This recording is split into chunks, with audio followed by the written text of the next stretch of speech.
How's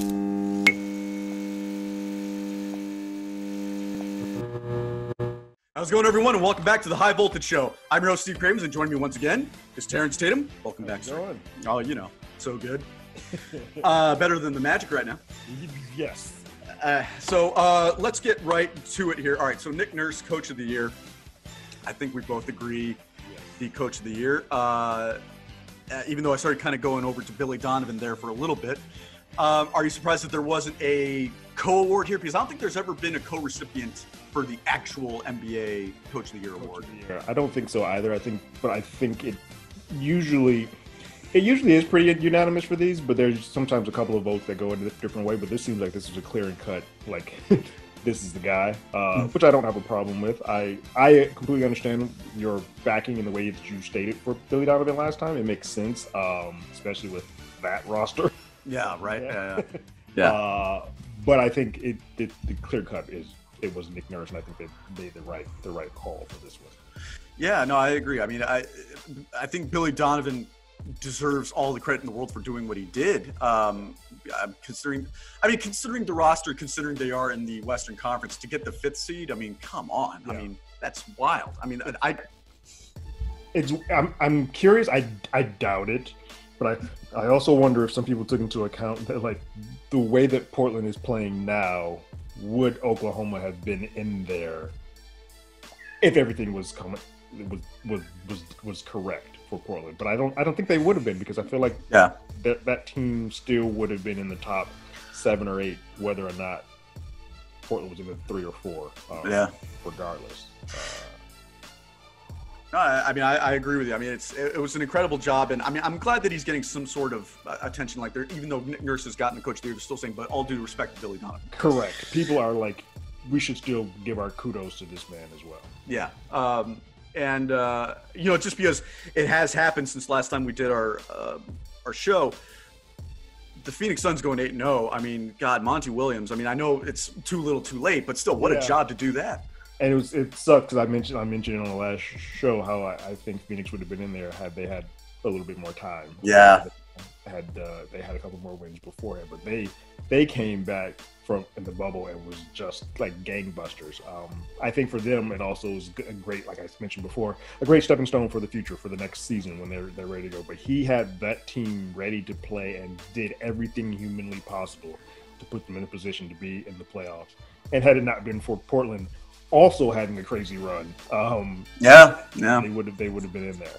Because Memphis did everything humanly possible to lose that spot. Yeah, I know. And God, I mean, with the injury, and I mean, I don't know if it was just the schedule that kind of overwhelmed them or what. I mean, they had a couple games there where they just straight up just choked. Yeah. But still, all the credit in the world to Monty Williams for doing a hell. Because again, most people just looked at him. I'm going to go ahead and say everybody looked at him as just like fodder for everybody else they were going to play. I mean, a lot of people, me included, had put Phoenix in that situation with the Wizards. Like, why are they here? Like, you're just bringing dead bodies to the party. Like, hey, here's Bernie. He's here the whole time. Yeah. I mean, to their credit, I mean, and I'm not going to blast Scott Brooks or anything like that, because I mean, obviously they were in a similar situation, but I think Scott Brooks just kind of looked at it with a kind of a defeatist attitude, said, we have no chance of catching the Nets or Orlando. So let's just play it out and go home. Whereas Monty Williams said, no.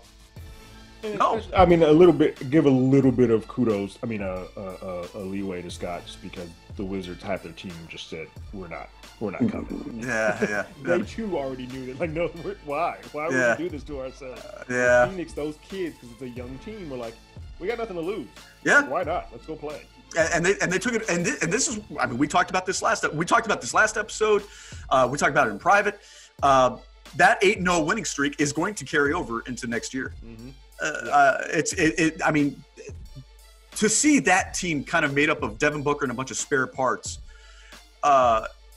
obviously it took a hell of a shot by Devin Booker to beat the Clippers, but all the same, he still made that shot, and that carries over for confidence for him and the team going forward. I mean, it's going to be interesting to see how they handle themselves for the 2020-2021 season. All right, so now let's get into it. The Masai Ujiri video from last year's finals was released, the body cam footage. Yeah. Um, I gotta ask you. I mean, what were your first thoughts and emotions when you saw it? Because that's Anger. Anger would probably be the first thing that just dropped in my mind. We were on a text exchange, and I just like wanted, and I was just like, "What the hell was this?" Like, I was furious because one, I don't know how the people there weren't quite aware of who he was, but I get that. Maybe you don't because there's so many people around. But this gentleman was actively reaching into his chest to get his credentials, and before you could see it, about 3/4 of the way out of his jacket, before he could do that, the first inclination that this officer had was to shove him. aggressively shove him. Like, and it wasn't like a shove him to stop. It was like, I'm shoving you and hoping that you might fall down. Like, he put his entire body into that. Yeah. And I just don't know how that is the response given in that particular situation. And then to find out this officers had other issues prior, I'm just wondering. I don't know why this man is suing the Raptors Masai. How? Based now that he's probably hoping that this video never came out, but now that we have all of this put together, you kind of just like, how do you have the gall to actually do this? I know, man. I know. I was pissed after I saw it, but in the initial reaction of watching it, I was shocked at how aggressive he started shoving twice. Yeah. Like you said, you're not just trying to like prevent him from getting to the court. You're trying to push him down, and almost kind of trying to provoke him into a response to hit you, so that way you're justified in further violence. Right. Masai came out with a statement, obviously, that maybe not obviously, maybe there are some people who haven't seen or heard it, but they asked him, why do you think this happened? He said, because I'm a black man. Mm-hmm. That's why it happened. Yeah, I mean, look, the natural way to handle that is, yes, people should not be going to the court without any type of press pass. And yes, Masai, by all accounts, should have had it out, and he was trying to get it out.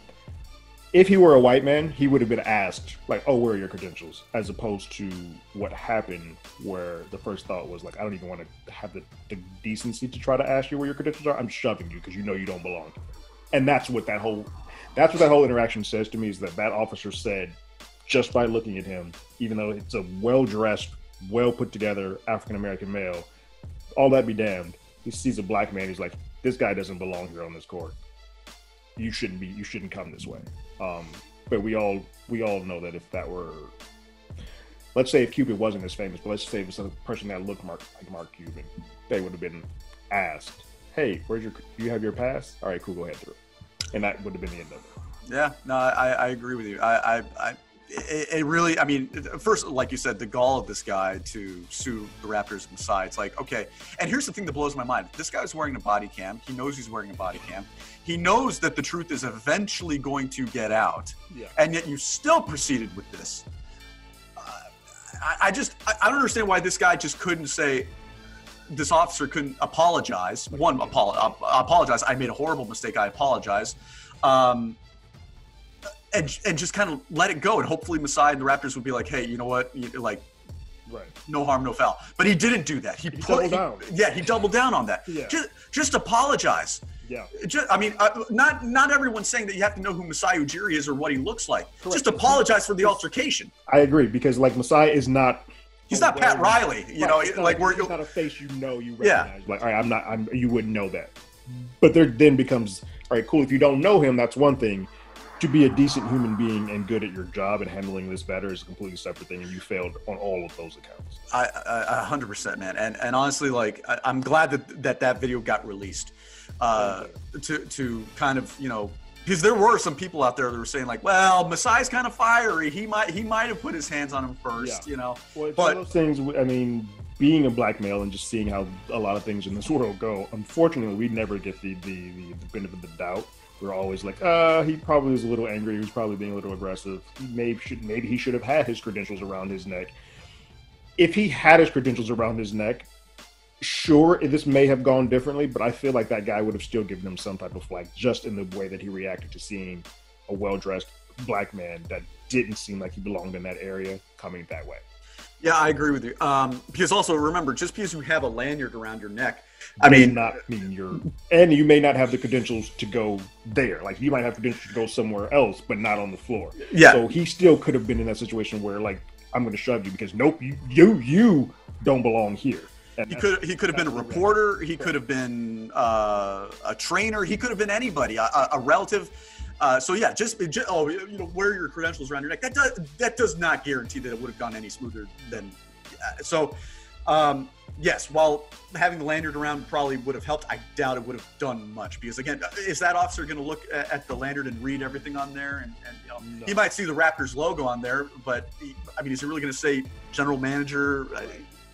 So again, I'm really happy that even though it's angering to see, I'm glad it came out to kind of validate Masai and the Raptors. Was happy to see how everyone around that area knew who Masai was and was like, what the hell are you, like they all actively were like, get your hands off of him. Yeah. And went away. It was like, look, if this guy's being a dick and not letting you go this way, we'll bring you through the chairs. Like, I don't know what his issue is. We know you're supposed to be on the court.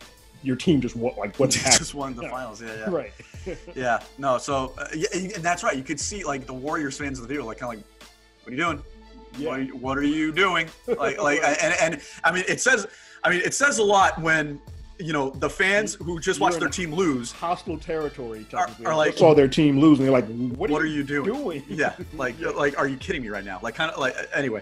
But anyway, yes, I'm glad that it came out. I'm glad that that people have seen it and that Masai has because again, it kind of pissed me off to see everybody, not everybody, I shouldn't say everybody, but a lot of people question whether or not Masai was telling the truth because of the stuff that he's done in the past. Like you remember with the Brooklyn, that's fuck Brooklyn and all that stuff. It's like, okay, he said fuck Brooklyn. We've all thought that at one point. Yeah, we've all thought that and said it. We didn't have the platform that he did, but we've all said it at one point. It's not like he like physically assaulted a Nets fan. So I'm glad it came out. I'm glad he's kind of it's all come to light and that saga can finally be put to rest and hopefully that officer is dealt with accordingly. Now, this is what I've been waiting to talk to you about. Not even talk to you about, but just say it. The Philadelphia 76ers, trust the process. Are down 3-0 to the Celtics. If you don't mind, I'm going to go on a little bit of a rant here. Do it. So, the excuses were already built in when Ben Simmons went down. Oh, Ben Simmons is down. We don't really have much of a shot. Let's just kind of go through the motions. Bullshit. Your personnel, the people you trot out onto that court, give the Boston Celtics headaches. Schematically, you are the one team that they did not want to face in any round, regardless of whether or not Ben Simmons is on that court. And you still shit the bed. Yeah. Yesterday, Game 3, they put up a fight. I'll give them that. Joel Embiid, Josh Richardson, Tobias Harris. Al Horford didn't show up. I'm not even going to say that. Horford wasn't there yesterday. Yeah, Al Horford didn't show up. But they made an attempt to win a game on their home court. And then Kemba Walker said, no. He hit that clutch jumper to put them up 4 with just over a minute remaining, I think. Mind you, with Jason Tatum having a bad shooting night and fouls at the beginning of the game, like the first time. Take advantage of it. Yeah. Their second best player, maybe even their best player, is having an off night. But they didn't. And I have to say this. Terrence, I'm going to go ahead and say this. The Philadelphia 76ers are the most disappointing team in the last 15 years. Wow. You sucked eggs for years. You've got all the first top 5, top 3 picks you could get. Yeah. You get Joel Embiid. You get Ben Simmons. Fultz you trade away. And he's actually playing better in Orlando. He's playing better in Orlando. Yeah. You got in 2017, 2018, you had a hell of a supporting cast around your 2 big men. You had JJ Redick. You had Dario Saric. You had God damn, I can't. The guy who's on the Bucks right now. I can't remember. But anyway, you had a hell of a supporting cast around your 2 big men. And then you get bounced out in the semifinals by the Boston Celtics who were out without Kyrie and Hayward. Right. Last year, still a hell of a squad with Jimmy Butler. I say Buckets was there. With your closer. Yeah. The glue that held that team together. It took a Kawhi shot of shots to bounce you out, but you still had other games to kind of, yeah. Who knows what would have happened if they made the Eastern Conference Finals last year, if they would have gotten bounced out by the Bucks. We don't know. Yeah, we don't know. Matchup, that becomes a matchup question. We just don't know until we actually see. We don't know. That said, for the talent that they did have last year and the year before, indeed, the talent they had this year, you thought not you, but like we thought that Al Horford was going to be a great addition to that squad. He's been completely irrelevant. Yeah, a lot of it's been schematics. They again, this goes on to the coaching thing. They just haven't used him properly. But yes. Well, I'm going to bring that up in just a second. But before I do that, I want to say this about their salary cap situation. There is no salary cap with them because they've spent to the max. They are in the worst possible situation. Yeah. You're a mediocre team now, who's going to lose their head coach. Guaranteed, by the way, it's happening. He is fired. Yes. The sweep, because this is about to be a sweep. It's about, If happens, he's fired. Even if they had won that game yesterday, that might have been the only game they would have won. Yeah. And even if they had won 2 games, I still think Brett Brown's gone. But you are going to have a team without a coach. Who knows when Ben Simmons is going to be back? Who knows if you guys are going to keep Ben Simmons? You might want to trade him now that he has some sort of value. If your cap is strapped, the only way you get out of it is to relieve and release and send Simmons somewhere to get probably one expiring and then somebody of value younger to kind of like that fits your team more, because you're right. Ben, you're capped, you're stuck, and if you don't see yourself winning, you don't want to end up in this no man's land where you kind of are good enough to not get a good pick, but bad enough to never be in contention for anything. I mean, and you know what it reminds me of? It reminds me of the situation the Heat were in post 2016, 2017, and up to last year, where you have a mediocre team that's overachieving, that's either barely making the playoffs or barely missing the playoffs. And that is the worst place to be because you don't have draft positioning to help. Trust me, we've been in that situation for the last decade. Well, I get, I mean, it's just, it's the worst. It is the worst. It's way worse than sucking. Correct.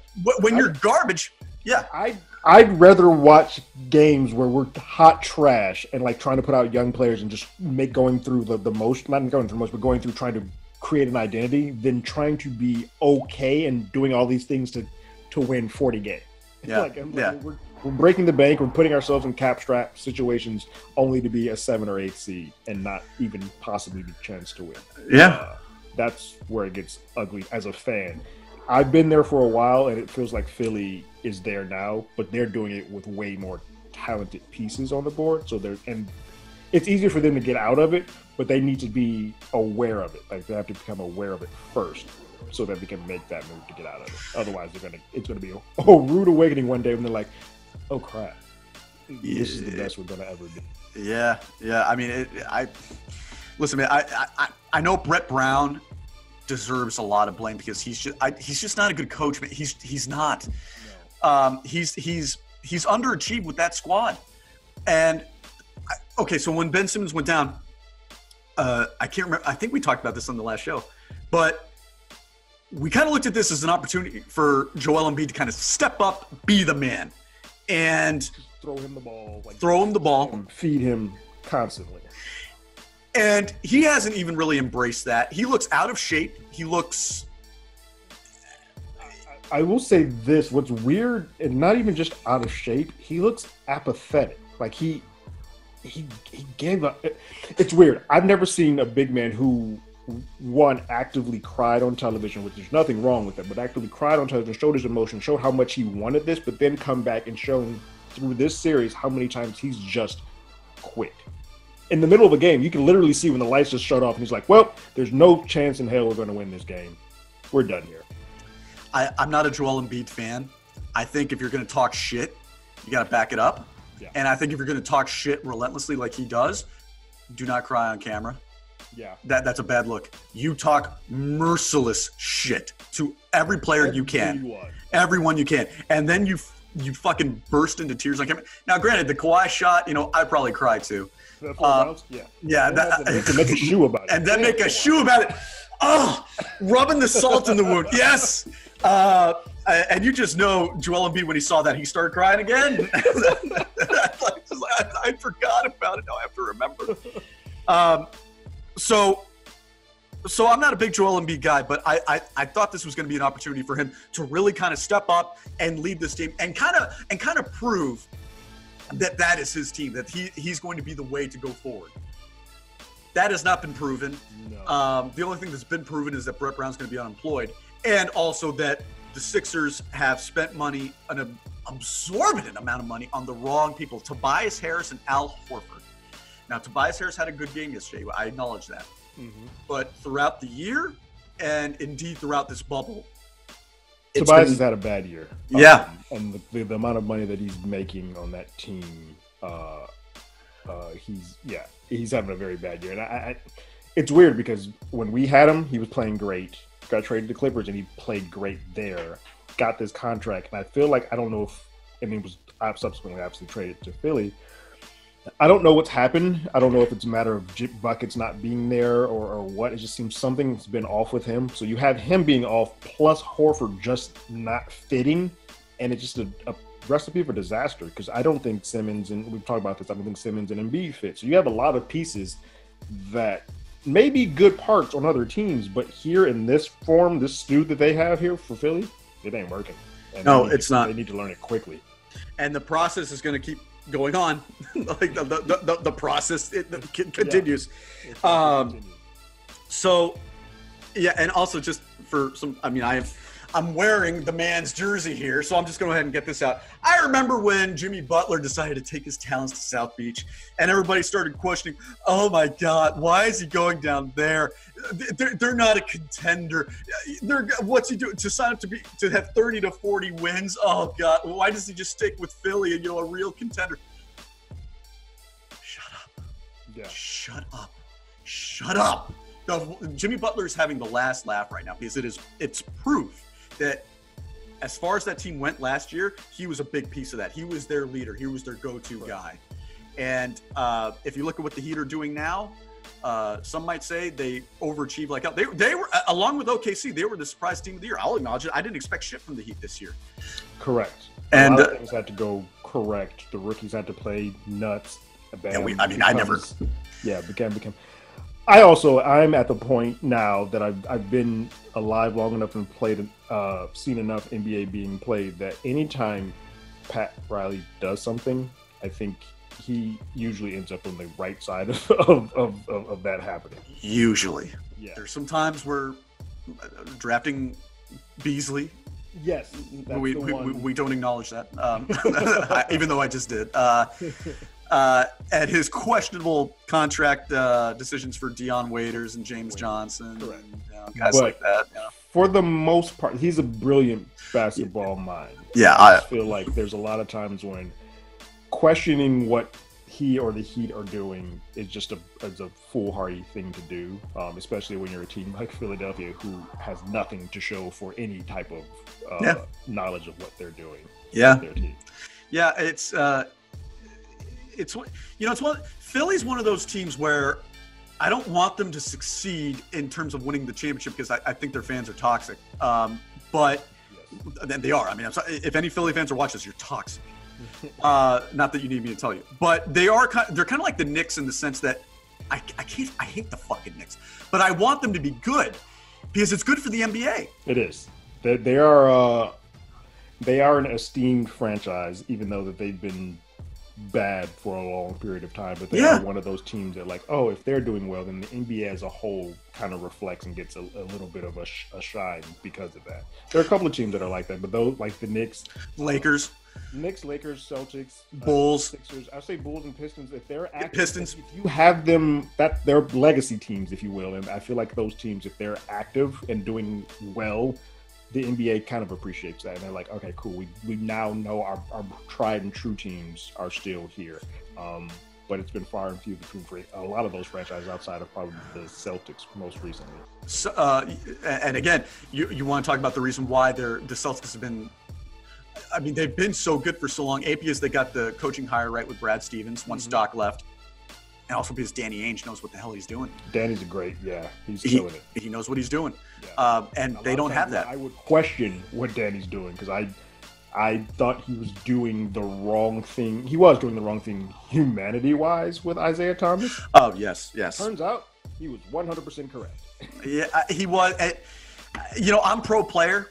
I want to see the player getting taken care of. I don't like seeing players, you know, kind of cast aside. But at the end of the day, it is a business. And Danny, and you gotta wonder, there's got to be something going on in Boston because both Belichick and Ainge, they seem to know when to get rid of players at the right time. Right on time.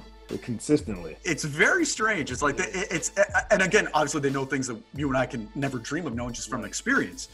But it's fascinating how they always seem to know right when it's like that guy's got to go. Their fingers right on the pulse, and they know like this is the time to drop out of this.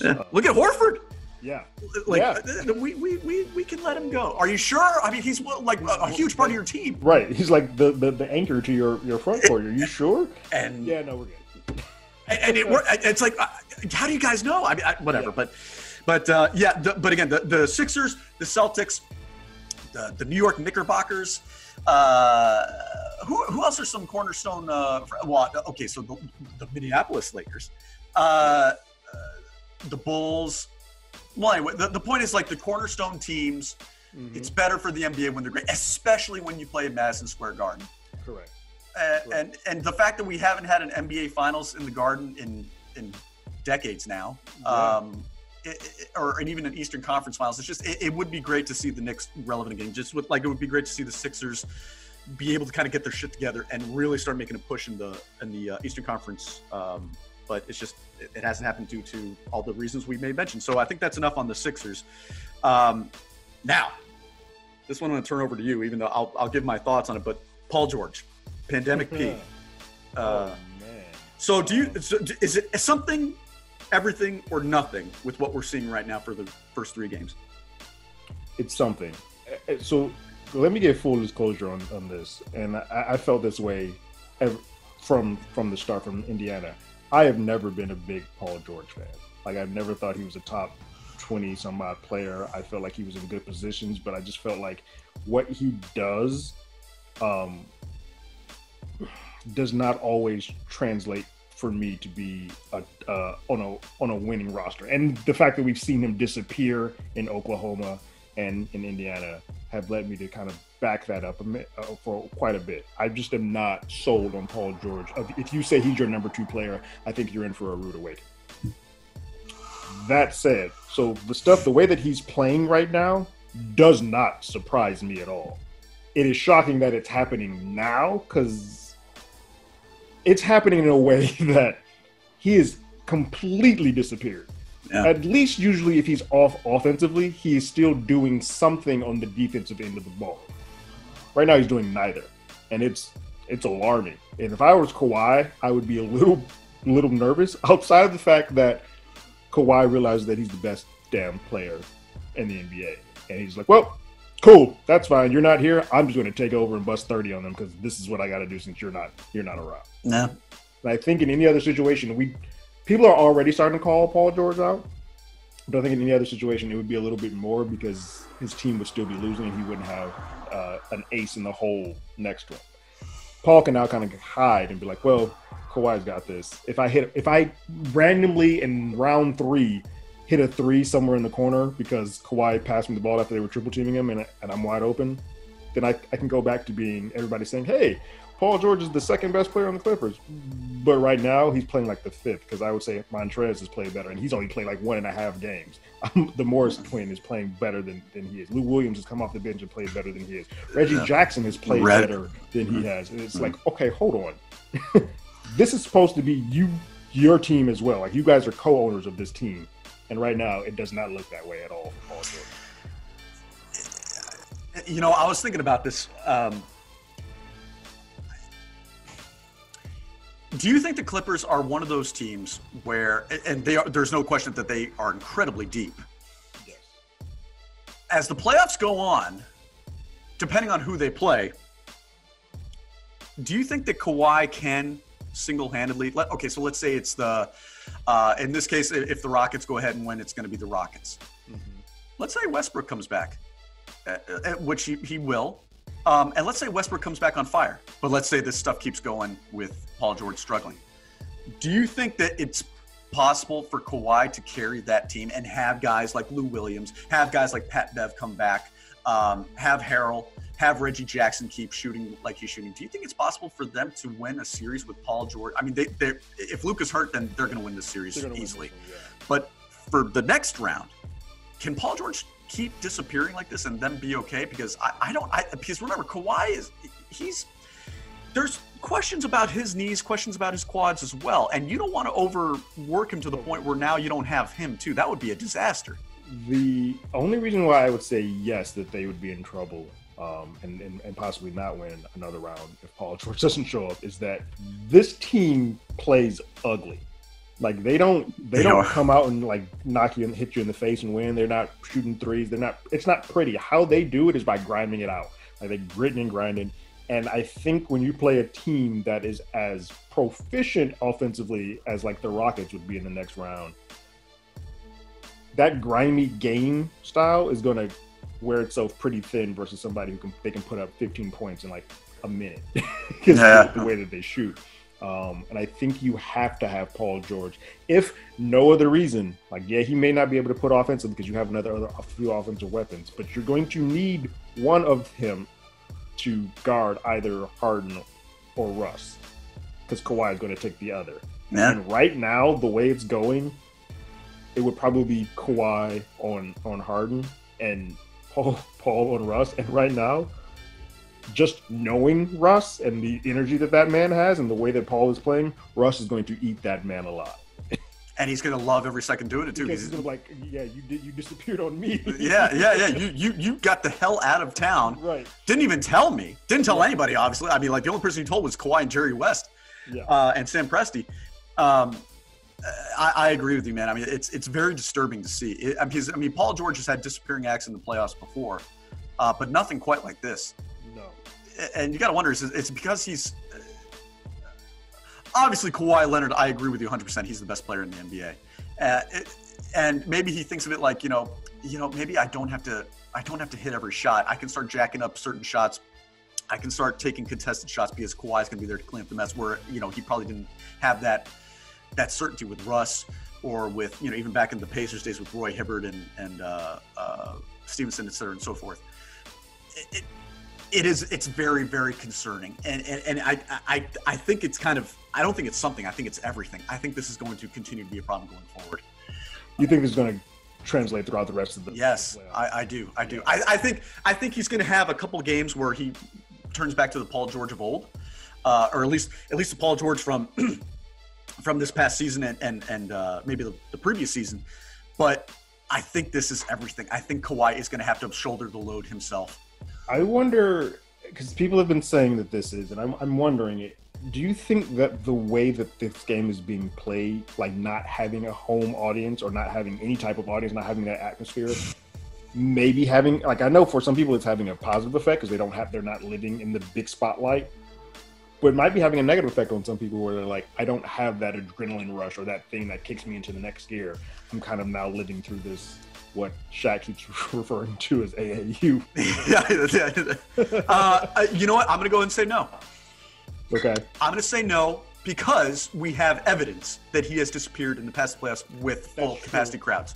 That's true. So because of that evidence, I'm going to go ahead and say no. But you're absolutely right in the sense that, yes, there are plenty of players that are struggling with, and not only and I never really thought about this until Duncan Robinson brought it up, but they're not just struggling with the fact that there's no crowd noise to kind of keep the adrenaline going, to kind of push you when you're feeling tired. But in terms of your depth perception when you take shots, it's totally different because you're used to having the rows kind of slanted going off into the distance, and it makes you see the basket in a different way. But in this sense, the screens are kind of like right there, right behind the basket. So it kind of, he said, it does kind of screw with you in how you perceive the shot. Especially anybody who shoots most of their shots from the corners, they're thrown off. It's an equilibrium type of thing. Someone like Dame who's shooting from the top of the key. He's shooting from Fort Lauderdale. And I never really thought about that, but that holds weight. I was like, wow, that is kind of incredible, because instead of, in your peripherals, instead of looking forward, you're seeing something that's much closer. So the way you're pursuing the basket, it's closer, and you're not jacking it up as you would normally. Right. That contributes to Paul George's game, possibly, right. Because he does take threes.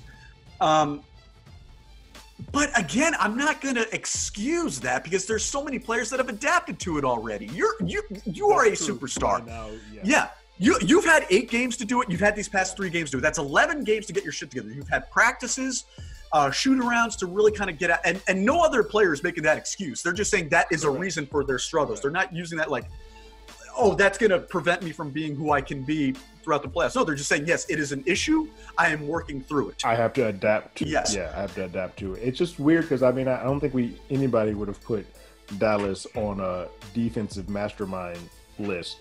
So this seems to be more like Tim Hardaway's doing a decent job, but I don't think anybody on that Dallas roster is a great defender. Porzingis possibly as a shot blocker. And Boban, you're not gonna take shots at Boban. I'm a Boban fan. Yeah, that dude. He's great. But for the most part, like start the wings, I feel like this is more Paul George just being off than they are putting a lot of defensive pressure on him. But this isn't the first time he's just been off. Something is wrong with the way that his game translates. Yeah, and it's fascinating to watch. He's on a team where he can kind of hide. But I think, unlike here, where Kawhi has Paul George disappearing, at least when it was Toronto, he had Siakam growing. He had Lowry. Like, there were other pieces that were kind of on that level.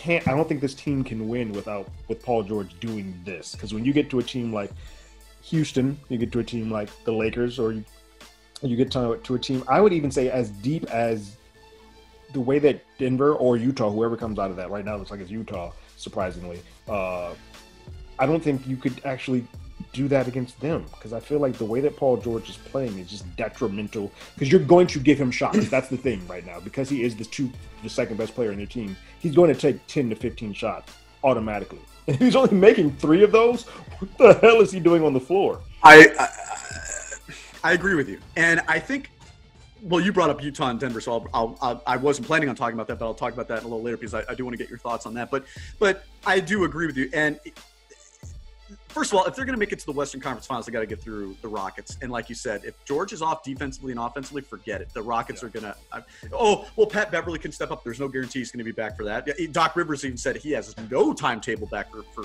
Pat Bev yet, so who knows when he's coming back. Lou Williams will do Harrell and more. Very few people can guard Russell Westbrook or guard James Harden, for that matter. Right. And with the way Eric Gordon has played coming back, Tucker has played. I thought the Clippers were going to be a lock for at least the Western Conference Finals. This is giving me serious concerns. This is giving me serious concern. Like I said in our first time at this, that I said Dallas stood a shot. I didn't think the shot would be this good, because I thought the Clippers would just be like, all right, we're just going to put our foot. Like, these are young kids. They don't belong here. And it wasn't until the last game that just happened, and that happened to have Luka being injured as well, that they actually put their foot on Dallas. But from what I've seen, the West is just as wide open as the East. Like, I don't have a clear-cut, this is the team to beat, and which is fun as an NBA fan, but very alarming considering how much has been put into the fact that the Lakers and the Clippers are supposed to be the 1A and 1B. In terms of in the West. Yeah, in the Milwaukee. I'm rooting. The 2 teams in the West I'm rooting for are the Clippers and the Rockets, which is I'm gonna have a huge conflict of interest once the semifinals come around. But I'm going to be honest with you. I have more confidence in the Rockets right now with the way they're playing. I mean, I know it's OKC, but without Russ, they're looking like a machine right now. Russ, which is fascinating. Like I thought these games versus Oklahoma minus Russ would have been closer than what they are. Yeah. And they're just running. They're They basically have an open gym versus Oklahoma right now. Yeah, game 2 was close, and then the Rockets were like, "Oh no, wait, we're the Rockets." Right. And then they like it was tied for like a minute. I got up. I specifically remember that. I got up, went to the restroom, came back. I'm like, "What the hell is happening?" You texted us. You're like, "Wait, what? I feel like this game was just tied. Like, what happened?" Yeah. So it's very concerning for the Clippers. And I don't. Again, you think it's something. I think it's everything. I think this is going to be a fucking problem. And and Kawhi is.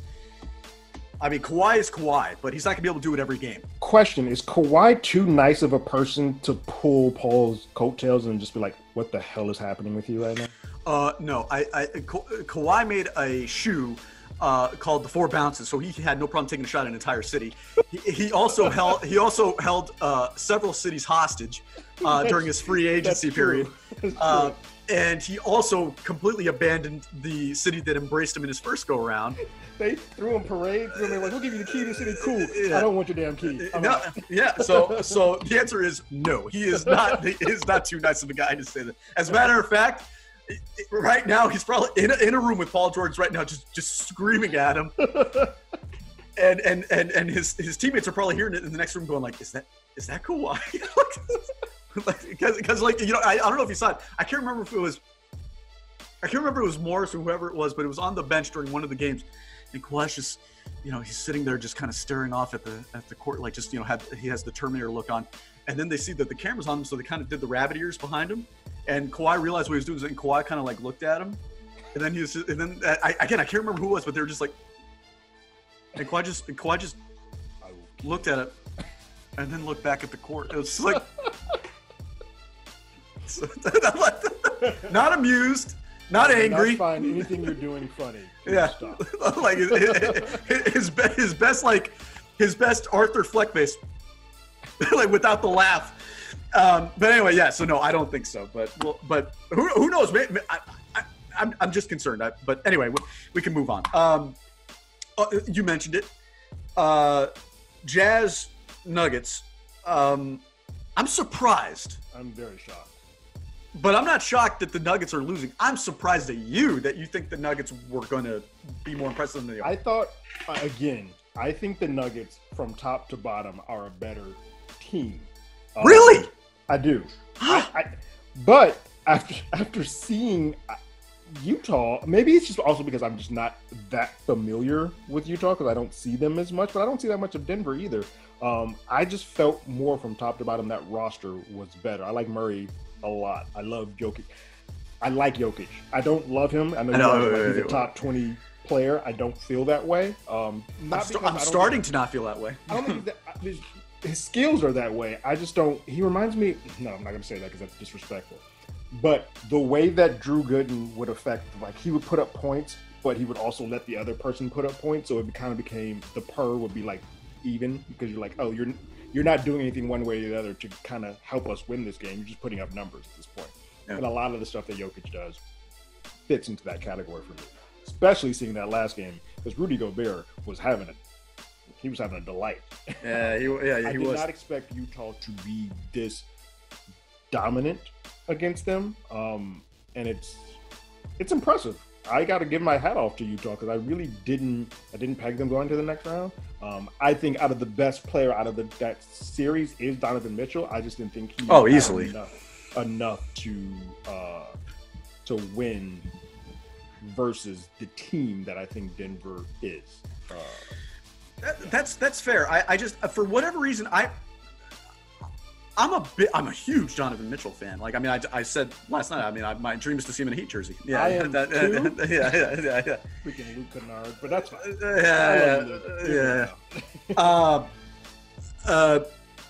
But that said, even with me being a Donovan Mitchell super fan, and I love Quinn Snyder. If Christian was here, he'd roll his eyes at me. But I love Quinn Snyder. I think he's probably the most underrated coach in the Western Conference. And I think Nate McMillan's the most underrated coach in the Eastern Conference. Just had to get that out there. But I knew that Quinn Snyder was going to be able – and I think you're right in the sense that, yes, the Nuggets are, in my view, slightly more talented than the Jazz. That said, the coaching, I believe in Quinn Snyder more than I do in Mike Malone. Yeah. No disrespect to Mike Malone. He did a hell of a job this year. He did a hell of a job last year. But Quinn Snyder has, I mean, I know they haven't advanced out of the semifinals since he's been there. But that said, you can make the argument that they've outdueled teams that are way more talented than they are. And they've given them huge headaches with their defense and with their scoring. So that said, I've always picked the Jazz to win this series just because I do believe in – yeah, I had more faith in Quinn Snyder to figure out Denver because I don't believe in Denver. I like Jokic. I like Porter. I like Murray. I like a lot of their core, but they're too damn young, inexperienced. Yeah. And that comes with age, obviously. That comes with experience. The more games you play, it's just that Quinn Snyder is the better coach. Donovan Mitchell has a clutch gene in him that is rare at this age. Rudy Gobert is an excellent defender. Yeah. And I feel so stupid because in our first episode, Christian posed the question to us, what would be our X factors? And I said Donovan Mitchell for the Jazz, which was completely stupid because I was thinking, I was like, you know what the hell am I saying? If there is an X factor on the Jazz, it's not Mitchell, it's Mike Conley. The unsung hero of the Grizzlies when he was there, even though he was clearly the best player when he was there. Well, you can make that argument with Gasol. But Mike Conley is, even though he's injured, he's unbelievable, and he brings a lot to that Utah team. You don't get – yeah, I don't know why I didn't think about him either. You get a veteran point guard. Like, for the longest, if his contract wasn't so insane that Memphis gave him, I wanted him in the Piston uniform for a while there. Like, he is a prototypical, like, true point guard. And he makes everything – he's a leader. He makes everything an even keel. Like, if things start getting a little too wonky or a little too wild, you start playing a little too helter-skelter, he knows we're going to calm everything down. And I think that helps a young team like Utah who kind of didn't have that one veteran piece on there. Like, Donovan – hasn't been here before, hasn't done the run before, and so if you have somebody to your left or to your right who's kind of like, just breathe a bit, just breathe, calm down, slow it down a little bit, we'll be okay. You need that if you're a younger player like that. Yeah, I mean, and Mike Conley, I mean, he was, first of all, congratulations on the new baby, but also he wasn't there for games 1 through 2, and the game 1 was close. Game 1 was close.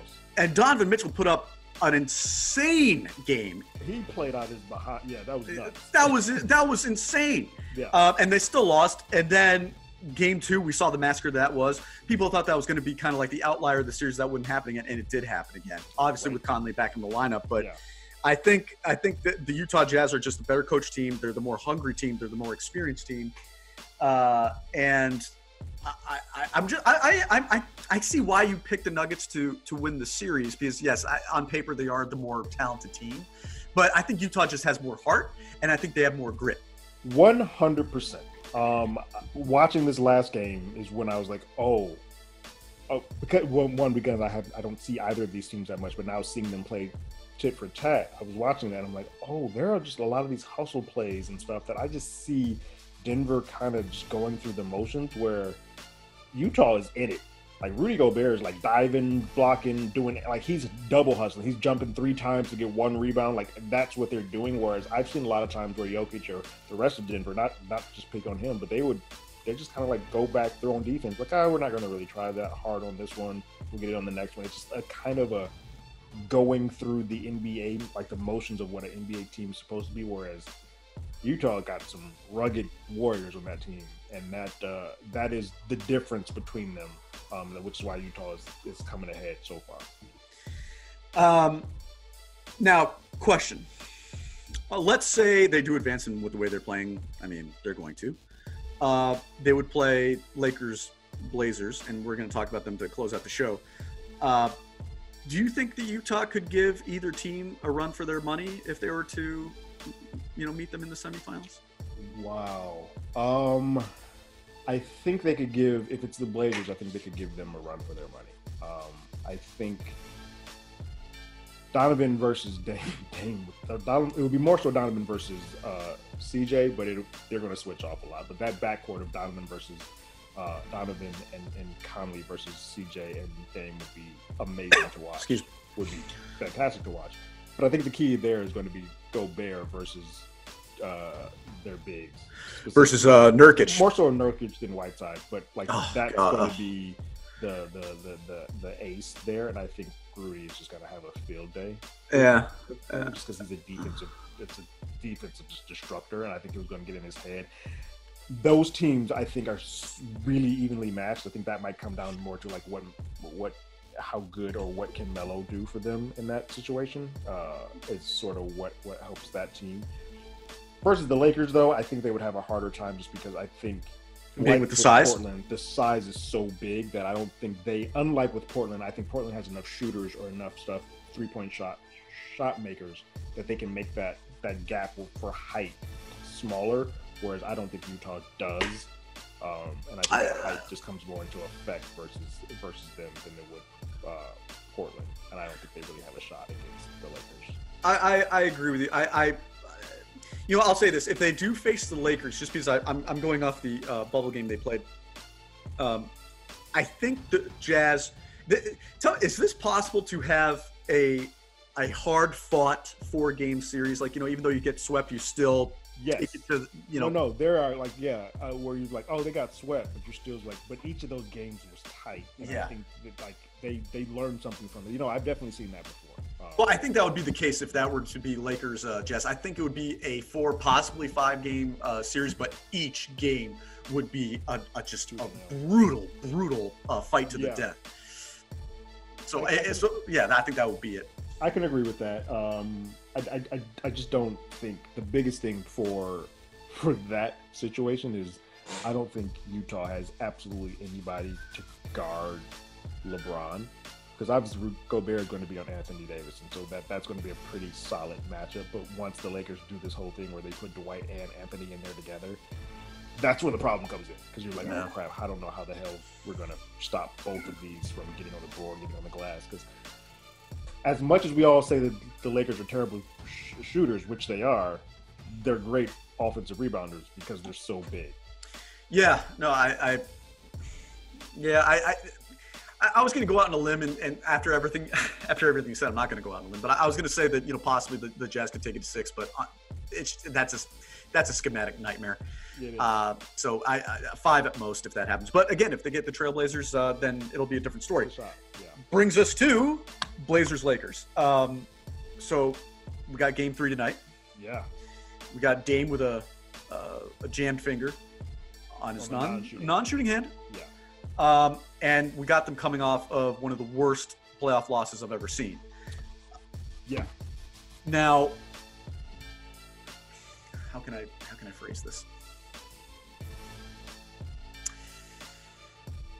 Are both games, Game 1 and Game 2, are they kind of outliers in their own sense that, because remember, Game 1, the Blazers played like shit too. They only shot 38%, and they still won. Now, the Lakers played like absolute shit despite LeBron. They were worse shit. Yeah, they're worse shit despite LeBron having a hell of a performance. Correct. And then here we go, and watching that game, we were texting each other the whole game. Mm-hmm. God, the shots first of all, they were getting clean looks. They were getting wide open looks at the basket, and they just were not going in. They were rimming out like left and right. And I was like, oh man, this is not your night. They would get stuff that's like literally going all the way around the rim and bouncing down. I'm like, this is just not for you. Yeah, and it's one of those games where you just kind of have to say, you know what, fuck it. It's just not our night. Yeah. And Whiteside on the offense was just terrible. Terrible. He was atrocious. He was terrible on the offense. And he's a player that once the offense is not going for him, or if the game is not going the way he wants, he kind of starts taking plays off or starts making a lot of lapse in judgment, stupid fouls. I think what happened in that game, and that could be an outlier, could not be. I think what happened in that game, that first half, we were texting back and forth. Portland looked like they should have been getting destroyed by like 20-something points the way it was, and they were still within a relatively good margin within that first half. And then the wheels just fell off. And they're not particularly a good third quarter team. They never really they haven't been a lot this year, but what happened in that third quarter was a disaster. Again, their shots still weren't falling, and then miraculously, the Lakers were like Deion Waiter was hitting threes. Like Kuzma came out, and Anthony Davis was shooting threes like he was going out of style. Oh, Anthony Davis is the reason they won that game. Yeah, Anthony Davis was the X factor in that game. Yeah, and so the problem is the way that the Lakers have been deploying their counter to what they're running with small ball with Portland is that, like, we're going to go big and we're going to put Dwight and Anthony and them together. Portland's had to counter that by putting Whiteside and Nurkic together, which worked a lot in the first game. Because Whiteside's a bit of a liability, did not work as well in the second game. And I don't know if that's something they go back to, or if they go back to it earlier, or how they exactly kind of maneuver or play with that. They did a little bit of zone defense a lot in the first game. That seemed to work a little bit. Seemed like the Lakers may have figured that out a little bit in the second, but I still wouldn't go away from it. Then you just have to switch and match it up. You just can't give the Lakers the exact same defense over and over again because they're too smart and they have too much talent to kind of not figure it out. But I think you still have to, if you're going to pick a poison, you'd rather have Anthony Davis be the one that gets off and not LeBron, because if LeBron gets off, he's affecting the entire rest of the game. If Anthony Davis is getting off, it's just points for him. So. Yeah, no, you're 100% correct. And yet it's kind of like a pick your poison and pick the poison that you are more suited to survive. Is your team better to handle an onslaught from LBJ or Anthony Davis? If these first two games are any indication, it's LBJ. Correct. So maybe that's the one thing they can take away from game two is realizing, going back and looking at the film, it's like, okay, if we're going to have any chance of winning the series, we've got to do our best to just shut down Anthony Davis. I also think they made we were talking about this a lot. Portland was choosing to give their in the post offense plays to Whiteside as opposed to Nurkic. A huge mistake. Made no sense to me. They need to reverse that or get Melo more in on the post, because I think Melo is big enough to work around with LeBron guarding him in the paint. Then Whiteside is you're basically just throwing the ball down the court. Yeah, and here's the thing. I mean, this is what kind of kills me is that Zach Collins is now officially out for indefinitely. That's their third best player. Ariza not being there sucks. Mm-hmm. It kills me because we're seeing the Blazers as healthy as they've been. Right. They could be even healthier and they could be even more dominant. And it sucks to see this team and Dame Lillard specifically just fight their way through so much shit in this bubble to come into this position, only to. It's starting. I know it's only one game, but it's starting to look like the Cinderella story is starting to come down, and they're starting to realize, oh my God, we are in over our heads. Because again, LBJ had a bad night. Anthony Davis dominated. Kyle Kuzma was making shots. Deion Waiters making shots. When everything works, yeah. When everything works, that's a team that it's going to be very difficult to win. Now, what helps is that that's a team that oftentimes everything doesn't work for. The Lakers typically don't have all those things going at the same time. True. So I think if you just lose two of those, oftentimes you're going to have LBJ and Davis probably doing the same thing. But those shooters, like Kuzma's not going to be getting off. You're not going to be able to go out to Deion Waiters and get that tried and true shot. Also, those threes fall a lot easier and a lot easier to shoot when you're up by 20. Very, very true. Yeah. Closer and a little tighter. The butt gets a little tighter, and those shots don't have the exact same lift that they did when the games are more on the line. So I think if Portland can keep the game closer, I'm not quite ready to just say that the complete sheen of what Portland has achieved is done. But this game, I think tonight is very important. They don't necessarily have to win, but they need to at least be competitive and show that they belong here. If they have another one of those showings like they did in game two, then the writing's on the wall. But I just don't see that happening. I think Dame's going to be a lot more aggressive in this game. That first half, he was more like the leader, the general. Like, I'm going to get everybody else involved. He needs to just be like, F this. We got to win this one. Yeah, and to be very clear, it's something you said earlier, I'm not saying that the sheen of what they accomplished in the bubble is gone. I'm not saying that. I'm just saying that it's a shame that, to see that kind of defeated fatigue from well, obviously Dame exit early, but to see that from them, to see it from Terry Stotts, be like, ah, fuck, we really dropped the ball on this one, and they had all the momentum coming into game 2. Seeing Dame in the post game interview when he had the, I think it was like, it wasn't a face covering, I think it was a bandana actually, and just to see like the intensity in his eyes, see all that stuff, you know he's got. Jam finger be damned. He's coming out tonight. He's coming out there. He's like, I'm playing. Yeah. Dave asked, like, are you gonna? Is there a chance you may not? Yeah, I'm playing Saturday. Yeah. No. Stop asking dumb questions. He's gonna be ready. The question is, and again, we got to keep in mind that McCollum is playing with a fractured back, correct? Like, there's something going on. Like, he has a broken back. Yeah. We have to keep that in mind. And he's looked good. I think he needs to do a little bit better of a shot selection. He's been taking a lot of those step back jumpers in the paint versus people who have a bit of a reach, so he has to put a higher arc on it and it's throwing his shot off. I think he needs to find a way to get a little bit more closer to the paint shots. But I also think it's very important that they get Melo the ball, because LeBron is going to be checking Melo, and if nothing else, while he may not be the superstar that we all know, he is a name. Refs will tend to not always favor LeBron if you give Melo the ball in those situations.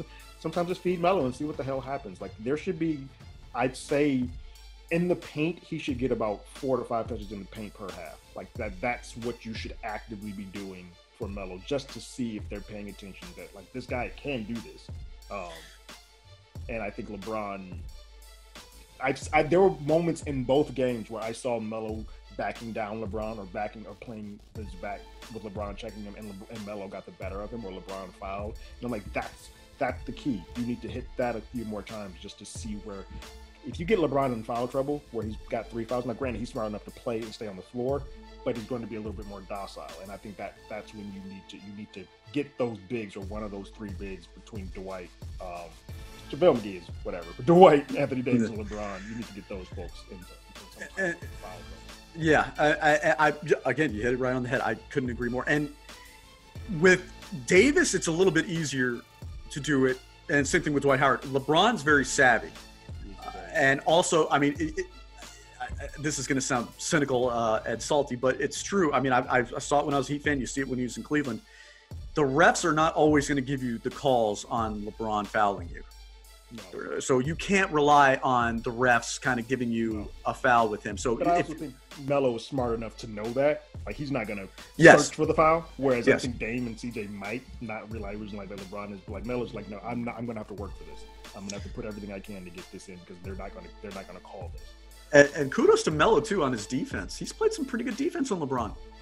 To the point where Mark Jackson speaks about how good his defense is playing, and another coach says some very kind words to him. You want to talk about, like, going from 0 to 100 within like 2 seconds? I mean, like George Karl was just sitting at home, like, he said, "What?" Yeah, that was what. If you're going to compare it to an event in U.S. history, it's kind of like what and keep in mind, like, Mark Jackson already said, I wasn't fucking talking about you, George. Like calm down. But if you're gonna talk about it, like, in those terms, what Mark Jackson said was like the United States shutting off Japan's oil supply, and then George Karl was like, "Oh yeah, fuck you, Pearl Harbor," and like that's exactly what that was. Like that was just like, holy shit, like, what a reaction! Like, oh my goodness, like just dropping bombs left, right, and center. Yeah. So that was stunning. But yes, yeah. So yeah, Melo. Good defense on LeBron, and to think that the Lakers didn't take him. Yeah. Now, it would be an easy. I mean, I will say that one of the biggest things, even if Portland doesn't win, one of the best things that I've just been and I was never really that big of a Melo fan, but I hated the way that Houston just discarded him. I've been very, very pleased and happy with the way that Melo's looked, the way that he's playing. He seems happy. He seems also now that if this is over, or if he plays one more year, he's okay with not playing anymore. Like, it feels like he's okay. Like, I've shown the world that I still was good at this and still could play, and now people don't want to just. And if I leave, I now leave on my terms, as opposed to being playing for 6 games in Houston, and they're like, you know what, your services are no longer needed. Yeah, that's a hard thing to swallow, and I think he's done a great job of kind of righting that ship and getting back on the horse. Yeah, and he was kind of a pariah. It made me angry, because I mean, you said you've never been a Carmelo fan per se, but I even like back in like 2000 when he was on the Nuggets, I mean, I defended him like I defend James Harden. people were just like, dude, he's not a real winner. He's not a fighter. He's not, all he cares about is money. All he cares about is scoring points. All of that might be true. At the same time, he is so much fun to watch. He was so much fun to watch when he was in his prime. I mean, no one could shoot the ball like Carmelo Anthony. No. So to see a guy who I really admired and who I really enjoyed watching in my youth be treated like that, and by the whole league, it's not just by the Rockets. It wasn't by the Thunder. The whole league. Calling him in. I mean, nothing. Nothing. Completely. To the point where he had to request an interview with Stephen A. to kind of just be like, let me just air all this out because I feel like nobody even wants to talk to me right now. Yeah, it made me angry. I didn't like the guy deserved more respect. He deserved a phone call. He deserved a tryout. He deserved these things. So I'm glad that Portland took a gamble on him because you know what? It's paying off. And now the rest of the league can realize that they were incredibly wrong not to at least give him a workout. Yeah. So yeah, I'm glad for that. For Carmelo, and I'm glad that he's panning out for the Blazers. I think that's all we got for. Do you have a pick for tonight? Are you going to go Blazers or Lakers? I'm going to go Blazers. I think the Blazers are going to win tonight. The balls. Something out of all the people, the person on any of those rosters that has the most like I need to fight for this is Dame. And I think Dame is going to come out balls to the walls. Like I'm not losing this game, and I'm excited to watch that. And I think he has enough cachet with that team now. Whiteside's heart being whatever, but I think the rest of the team will follow him and be like, hey, if he's willing to jump into the fire, we got to back him up no matter what. Don't know if that translates throughout the series, but I think this one game, I would say that this is Portland's to I think they're going to win this game. I want to go with you, yeah.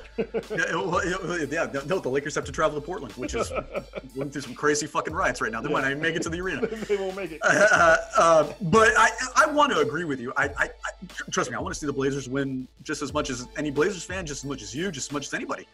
I know we're going to get a virtuoso from Dame tonight. Yeah. I want to say that we're going to get, we're going to get great stuff from CJ. We're going to get great stuff from Carmelo. I want to say that Gary Trent Jr. is going to ball out. Yeah, I love Gary. I don't know, man. I hope I'm wrong, but I think that game 2 is finally the game where the Lakers are starting to, and Frank Vogel for that matter, is starting to realize what lineups work and what they need to do to win going forward. And I'll say this just because we talked about them earlier, bring it full circle. I think the poor way that the Clippers look, the Lakers are aware of this, and that was for them. Their brain was like, that was the one team that we were kind of worried about and afraid of. Now they're probably like, yo, that's what we're worried about. Let's get our ish together because we can run through this. Like we're good on this on this side of the conference, and I think that might be a little bit dangerous if you make them or let them believe in themselves again. Because I think they were starting to not, and I think if they don't win, if Portland doesn't win this game, and the Lakers start feeling themselves again, it's gonna get ugly for a lot of people real quick. Yeah, that's a very good point because we're not the only ones watching those games. Everybody and some guys are showing up to the arena to watch in person. Or you see other players on the virtual screen. Yeah. Like what's happening right now? And I gotta say this. I mean, I'm very disappointed that we're not getting these games in actual arenas with fans. But at the same time, since it is a once in a lifetime kind of set of circumstances, it is pretty cool the stuff that you're seeing, like with the virtual fans, Shaq coming in, Jalen Rose coming in, pops up on this is insane. Yeah, and then even seeing like players off to the side just watching, like that. Otherwise, you would never ever see that. Correct. And it just shows you how ahead. Like I know you probably don't, but it shows you how ahead of the time that the NBA was and what they created. Because based on their virtual wall and their fans, the WWE, who had been going this whole time just doing the performances centers with no audience, they now have an entire dome of just virtual screens that they would now adopted because they're like, wait, that's working over there. It's cool, man. I mean, it's cool. And actually, people might laugh at this, and actually you might laugh at this, but I don't think you will. I think that the fans on the virtual screen it doesn't really give a home court advantage, but it has a psychological effect in terms of free throws, in terms of 3-point shots. I do think it kind of gives an edge to certain players and takes away from certain players because, yes, you still do have the fans there. you don't. I mean, you have the fake crowd noise, which is whatever. But I think it works out because yes, it helps with the optics, and it does kind of create a little bit of an edge to certain players. A little bit of an ambiance. Like if you're a person that builds on energy and you get amped, like somebody like Dame, where you turn around and scream. It's a lot easier to turn around and scream and at least see some faces of people that you like who are backing you up and screaming with you, as opposed to just having empty space. Yeah. Jimmy Butler was screaming at some guys on the screen the other day. Did you see that? Game 2, he was screaming at. It's so ridiculous. You're screaming at a TV screen. Yeah. But anyway, yeah. I can't wait to see the game tonight. I think I know the Heat are playing right now, so I'm not watching them on purpose because I don't want to get distracted or get emotional. But yeah, obviously. No, well, actually, before I let you go. Mm-hmm.